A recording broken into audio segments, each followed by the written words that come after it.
This video is intended for South Asian audience and is in Urdu and Hindi audio. For your convenience, you can find the same information in our English playlist on the same channel.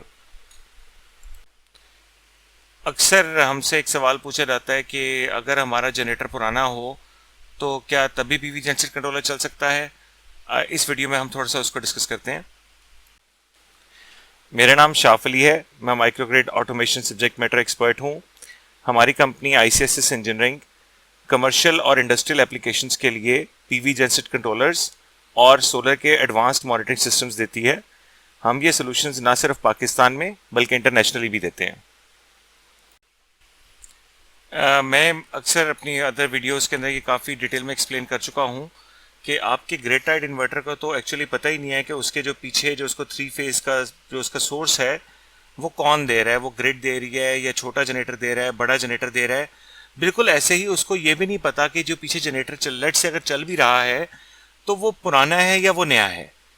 उसको तो सिर्फ इस चीज़ से लेना देना है कि भाई मुझे जो भी मेरा सोर्स है वो फ्रीक्वेंसी मुझे ख़ास रेंज के अंदर दे, वोल्टेज एक ख़ास रेंज के अंदर दे, फेज सीक्वेंस मुझे ठीक दे। और अगर ये तीन चीज़ें बराबर हैं तो नया जनरेटर है, पुराना जनरेटर है, ये जनरेटर है ही नहीं, ग्रिड है, इससे इसका तो पता ही नहीं इन्वर्टर को।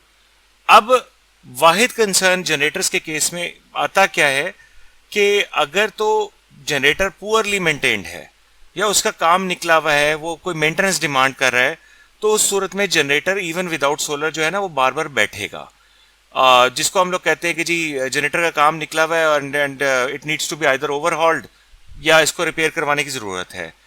तो जब भी उसके ऊपर लोड पड़ता है या कम होता है तो पहली बात है जनरेटर आवाज़ें देता है।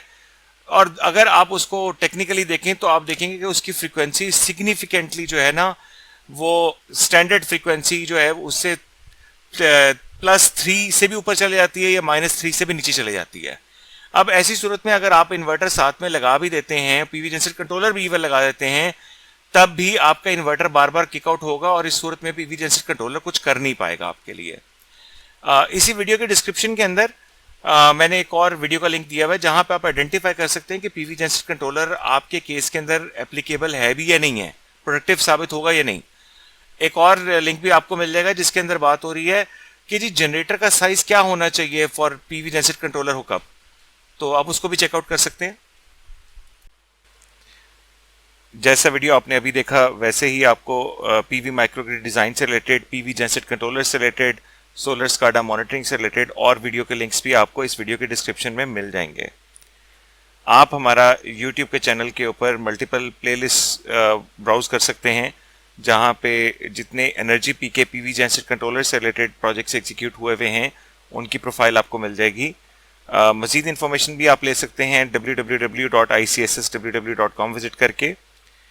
लोकल और international enquiries PV generator controller के लिए, उसके लिए हमने गूगल फॉर्म का एक लिंक दिया हुआ है। आप हमें वो रिक्वायर्ड इन्फॉर्मेशन दें, सबमिट करें और हमारी टीम आपके साथ अलाइन हो जाएगी कि आपको सबसे ज़्यादा कौन सा सोल्यूशन सूट करता है और उसकी कॉस्टिंग क्या होगी।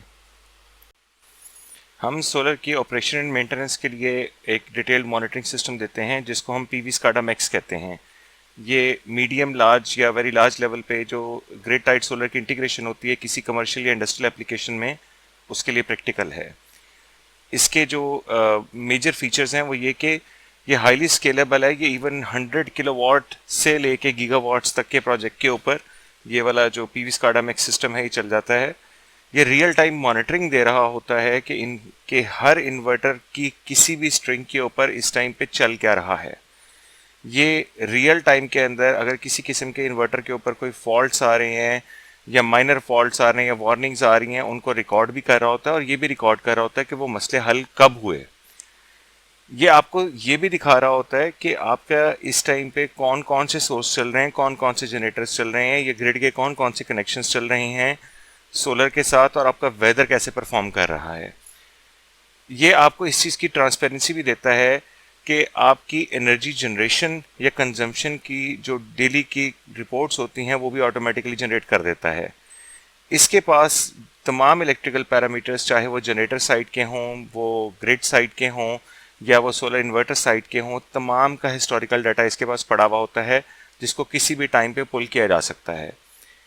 ये थर्ड पार्टी स्काडा सिस्टम्स जो कि अमूमन इंडस्ट्रीज़ में पहले से लगे हुए होते हैं उनके साथ भी इंटीग्रेट हो जाता है, उनका डाटा ले भी लेता है, अपना डाटा उनको दे भी देता है।